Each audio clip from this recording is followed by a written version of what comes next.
Assalamu alaikum, everyone. My name is Adeeba, and I'm an ABA therapist. So I'll tell you a little bit about myself before we get started. I have a BA in psychology and a graduate certificate in autism and behavioral science. I'm also a registered behavior technician and have been working as an ABA therapist for about 2 years now. Besides work, I also volunteer with Nisa Helpline. And I started volunteering with Nisa as I found it to be a great organization geared towards empowering Muslim women. And I wanted to empower and support women to live to their full potential. So the topic for today is the power of positive reinforcement. And I was inspired to do this topic since we get a lot of callers that have kids with special needs. And I wanted to and that are going through many challenges. And since autism in particular is something that I'm most familiar with, I wanted to provide some support regarding that. And so let's get started.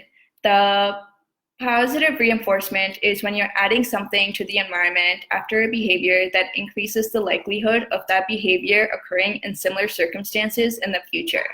So it's a great way to build up positive behavior that you like to see more, while also teaching your child that following your direction is beneficial and the best way to obtain what he wants.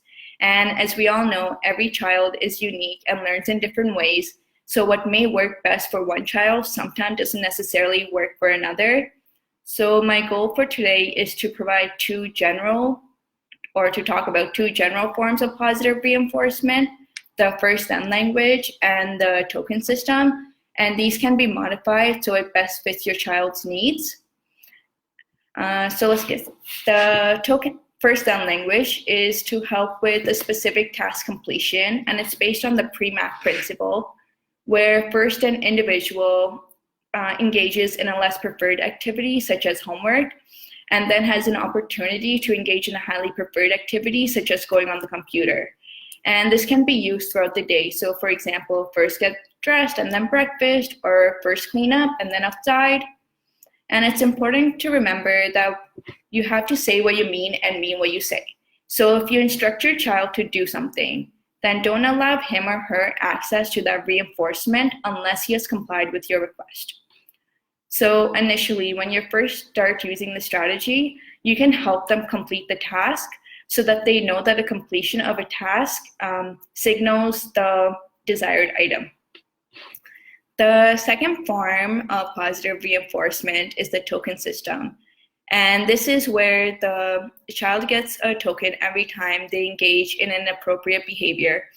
And then they can exchange the tokens for another form of reinforcement, such as the ball or bubbles or treats.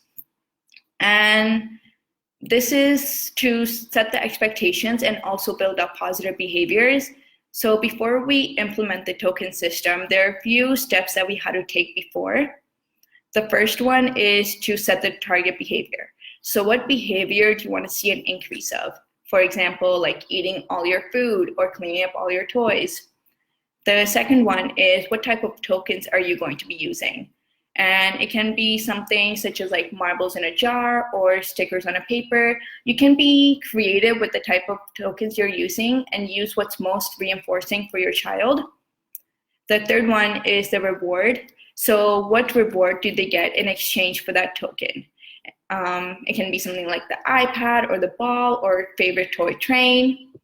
The fourth one is how do they earn the tokens? And for this, I say like initially give them a token every time they engage in the correct response or the correct behavior.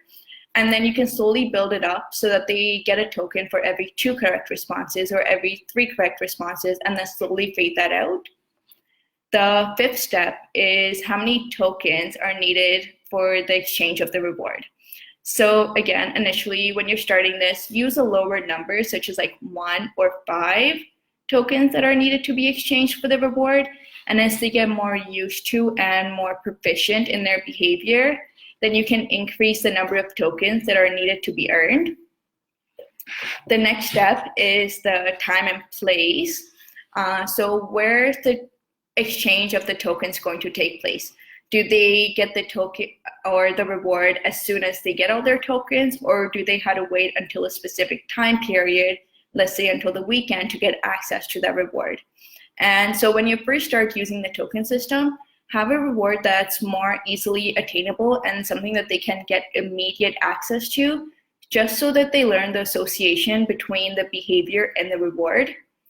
The last step is the response cost, and this is an optional one, so you don't have to use it. And this is where you take away a token if a child engages in an inappropriate behavior.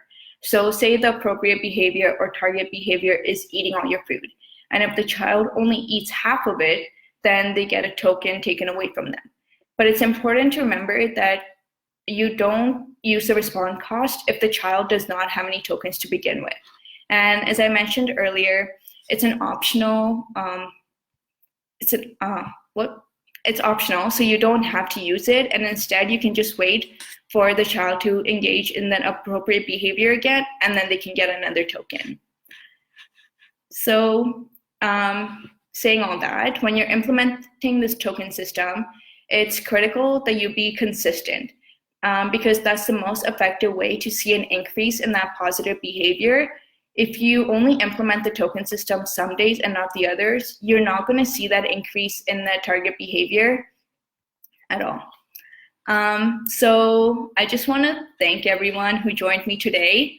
I know parenting is tough, and as an ABA therapist, I appreciate the challenges that mom in particulars go through. And there are support services if you're having challenges and feeling overwhelmed. Nisa Helpline is an excellent resource that is free and anonymous, which is available to women in North America. And in order to continue the service, we need your help.